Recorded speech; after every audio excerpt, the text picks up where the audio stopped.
Have you petted it? No. Are you still going to the petting? I don't have any animals to pet.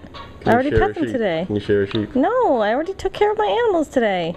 Good morning, everybody. I apologise if I sound a bit like crap. I managed to give myself a cold yesterday, which is impressive going, considering that the temperature is about 1 billion degrees centigrade. Oh yeah, this is Chelsea. Hi. And she's currently playing Harvest Moon. You will find out why Chelsea is in this video soon. First thing I want to talk about, actually, is this. This is a sexy mobile phone toy thing that I've been playing with for the last couple of days. I have this, and I have an iPhone 3G. This is an HTC, the Android one. And I have an iPhone 3G, very kindly on loan to me from the very sexually attractive Brett Parsons, aka Player66. And he is lending me these so that I can do some mobile development work. And one of those things is Nukezilla Mobile. If you go to nukezilla.com from your phone, as well as it being the future, you also get what's essentially a cut-down version of the site that works really, really well on phones. This also means there's going to be a mobile version of wire.vg soon, which everyone should be using anyway for all the gaming news, which I did things with that, and it's complicated and good. Go to that site. Now, this brings me on to the topic of Brett, who is now Nukezilla's first reviews editor. We actually have a reviews editor now. Yay! So he will basically now be in charge of reviews, so I don't have to worry about them quite as much. He'll be making sure people get the stuff done on time. And talking of doing things on time, I was going to talk about some other thing that's to do with timetabling and scheduling and how it's better, like we're going to try with the writers using like forcing deadlines on people, but I'll probably save that for another video blog. Send me an email if you're interested in that, unless you're on staff, in which case you already know everything to do with that.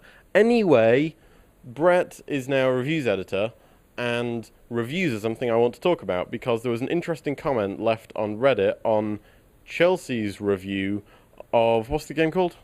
Platformance Castle Pain.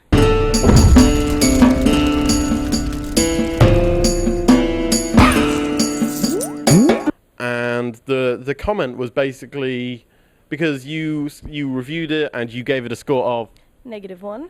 which the person read this review, and because it's a Nukezilla review, it concentrate like it's very open and it tells you all the things that will annoy you. And this person read through it all, reached the end of the -1, and thought that the review had been so harsh that the score had gone below the standard 0 and actually hit negative figures. Whereas in fact, the score of -1 is actually the highest score we've ever given a game. Other games have got -1s, but nothing has ever gone higher than that, which has led to a very interesting idea, which thankfully Brett now has to deal with, which is how we handle our reviews. If you make a review and all it is are the good parts of the game, then you've essentially just written a piece of PR for the game, as opposed to giving people a look at what the game will be like when you play it.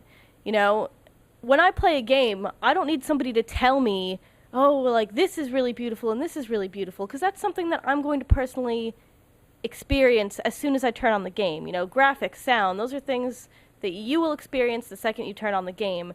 Whereas if there is a game-breaking glitch halfway through a game, that's something that you should talk about, because that's something that people aren't going to hit right away and that they're going to need to know about.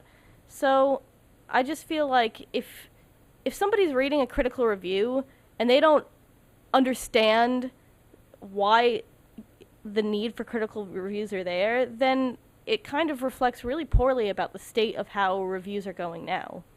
I thought it was interesting that this glowing review was read by someone as being incredibly damning. And to me, it was kind of weird. It's like, what? The score itself, I think, is something that needs to be tackled.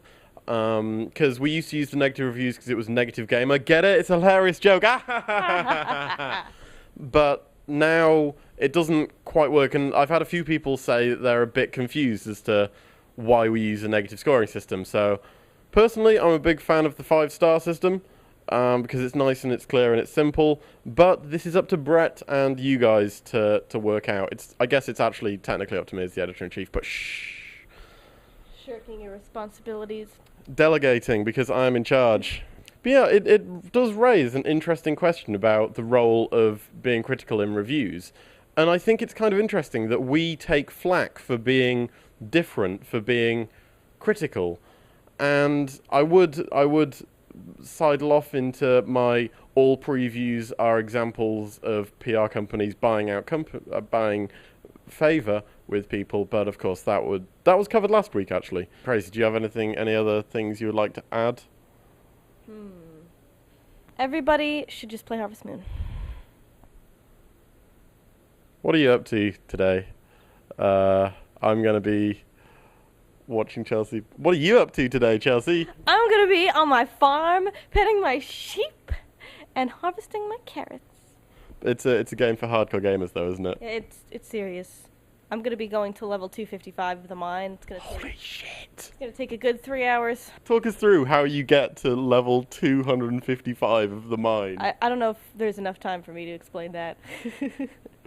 Is it that you go to one level, you click on every single square until you find a hole, and then Until you find a hole or stairs, and then you have to go down to the next level.